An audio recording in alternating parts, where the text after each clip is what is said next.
ஆத்தூர் அருகே கோவில் திருவிழாவில் விற்பனை செய்வதற்காக இருசக்கர வாகனத்தில் மது பாட்டில்களை கடத்திச் சென்ற இருவரை போலீசார் கைது செய்தனர். சேலம் மாவட்டம் ஆத்தூர் மற்றும் அதன் சுற்றுவட்டார பகுதிகளில் டாஸ்மாக் மது பாட்டில்கள் சட்டவிரோதமாக சந்து கடைகளில் விற்பனை செய்யப்படுவதாக கிடைத்த ரகசிய தகவலை அடுத்து போலீசார் அப்பகுதியில் தீவிர சுற்றுக்காவல் பணியில் ஈடுபட்டனர். அப்போது அவ்வழியாக இருசக்கர வாகனத்தில் வந்த இருவரையும் பிடித்து சோதனையிட்ட போது அவர்கள் வைத்திருந்த சாக்கு மூட்டையில் டாஸ்மாக் மது பாட்டில்கள் இருப்பது தெரியவந்தது.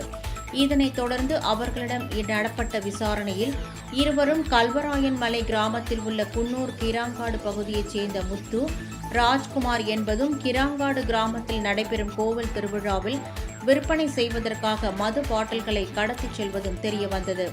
இதனை அடுத்து இருவரையும் கைது செய்த போலீசார் அவர்களிடமிருந்து 200 மது பாட்டில்கள் மற்றும் இருசக்கர வாகனத்தை பறிமுதல் செய்து விசாரணை மேற்கொண்டு வருகின்றனர்.